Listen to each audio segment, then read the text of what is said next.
Hello everyone. In our previous classes we have already studied about intrinsic semiconductors. So in our today's session let us start with another type of semiconductor, which is extrinsic semiconductor. So when we were having intrinsic semiconductor, what was the need of extrinsic semiconductor is a point. So the extrinsic semiconductors are developed because the electrical conductivity of intrinsic semiconductor is not large enough for device requirements for the application purposes, and also an absolute intrinsic material is very hard to imagine, means it can't be ideally 100% pure type of semiconductor. So there is a need of a type of semiconductor which is nothing but extrinsic semiconductor. So how we get an extrinsic semiconductor?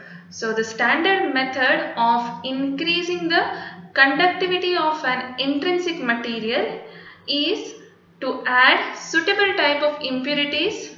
Impurities are nothing but electrically active elements in small concentration. We can't add in a large concentrations, and such method of increasing conductivity of an intrinsic material is called as doping, and the dopants are nothing but the impurities added.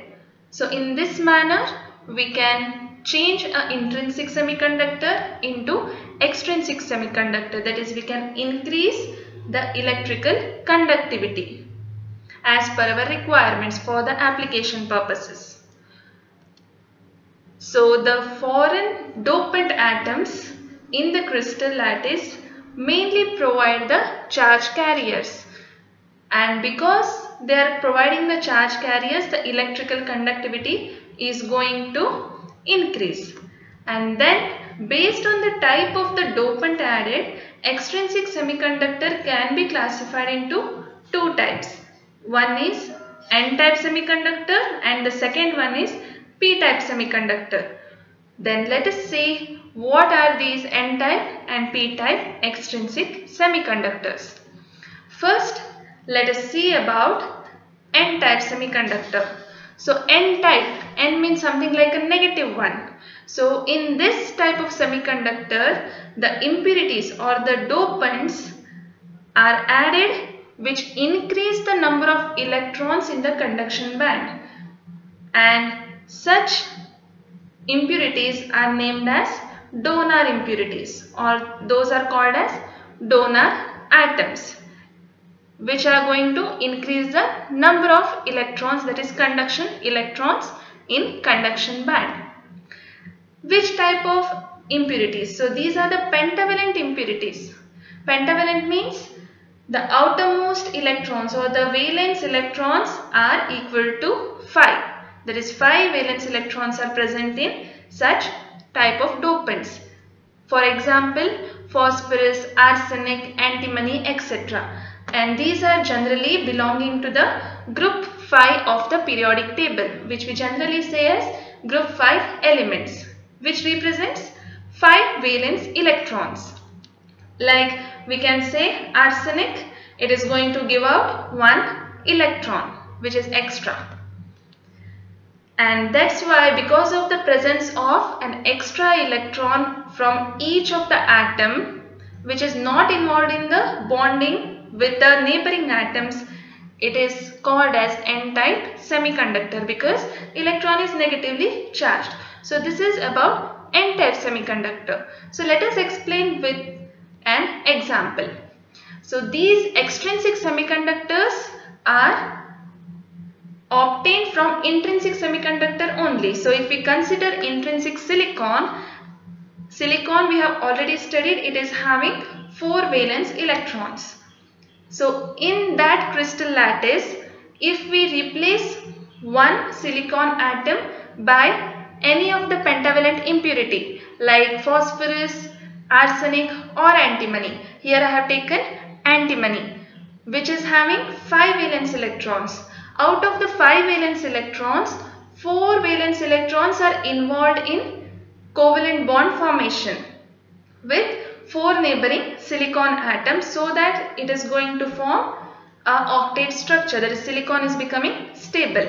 But Out of the 5 valence electron, 1 is kept free. This valence electron is not at all involved in bonding, and that electron is acting as a donor one, that is free electron from that pentavalent atom. So this is how this type of atoms, that is the donor atom, is going to increase the number of conduction electron. That is, free electron is nothing but conduction electron, and these free electrons are going to be excited to the conduction band, which is going to increase the electrical conductivity of the semiconductor. Then when we are adding the donor atoms, it is having its own energy level. So the donor energy level lies just below the conduction band. So if we consider the conduction band and the valence band, which is having its own energy, let us say valence band, the top of the valence band is having the energy EV and bottom of the conduction band is having the energy EC, then the donor level lies just below the conduction band having the energy ED, D because it is a donor level. So in this, the donor atoms or electrons will be present. So this is about N-type semiconductor or N-type extrinsic semiconductor. Next, let us move on to the P-type semiconductor. The difference is that here we are using acceptor atoms, that is impurities which are going to increase the number of holes in the valence band, because we know that in semiconductors both electrons as well as holes are acting as charge carriers, and for the application purposes we need to increase the electrical conductivity or tune the electrical conductivity, so that we need to either increase the valence, increase the conduction electrons or holes. So in P-type semiconductor, the impurities are added which are going to increase the number of holes in the valence band, which are going to be acting like a charge carriers, and holes are nothing but electron acceptors. These are going to accept the electrons. That's why these type of atoms are called as acceptor atoms or acceptors. Then these are nothing but the trivalent impurities, for example boron, aluminium, gallium, indium, etc. And trivalent means the outermost electron is going to be equal to 3 in number. So these belong to group 3 of the periodic table. So these are group 3 elements, that is outermost electron number is going to be equal to 3. For example, if you consider an aluminium atom, it is deficit of 1 electron, that is nothing but it has 1 extra hole in it, which is represented by a plus mark, because electron is negatively charged and absence of electron is nothing but a hole which is going to be positively charged, and that's why it is named as P-type semiconductor. P is something related to positive nature. Again, let us take an example. We are considering the silicon intrinsic semiconductor, and in place of one silicon atom, we are just replacing it by a dopant, which is a trivalent impurity, and as you can see, it is a boron atom. And we know in boron atom only 3 valence electrons are there. So out of the 4 silicon atoms, in order to obtain the stable structure or stable configuration, only 3 silicon atoms will get 1 electron from boron atom. But 1 silicon atom is deficit of 1 electron for the octet configuration, and that absence of electron is nothing but the hole. So a hole is created in the crystal lattice, which is going to contribute for electrical conductivity, because it is again acting as a charge carrier, and the hole will be from the acceptor atom. And then the acceptor level, where it lies in the energy level diagram, and the acceptor level, as it is going to increase the number of holes, it is going to lie just above the valence band or close to the valence band. So again, let us consider the band diagram. I have shown here rectangular, but it is understood it is parabolic. In general, I have shown the bands like this. So if we consider conduction band and valence band, the acceptor level is going to lie just above the valence band. So this is about the p-type semiconductor. Now already we have studied about intrinsic semiconductor as well as extrinsic semiconductor. So let us just know what is the difference between both the type of semiconductors so that we can easily understand both the concepts. So now let us see the differences between the two. So first, based on the nature, intrinsic semiconductor is pure type of semiconductor, but extrinsic semiconductor is doped. Here we are adding the impurities into the crystal lattice in order to increase its conductivity.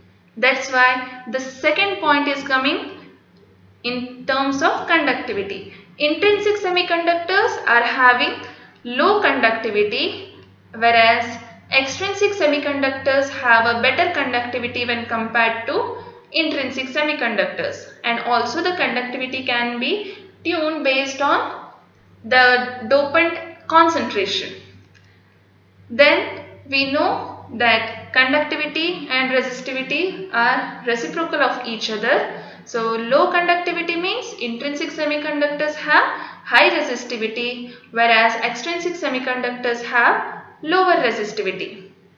Then coming to the concentration or density of carriers. In intrinsic semiconductors, we have the number of electrons or free electrons is equals to the number of holes which are acting as charge carriers.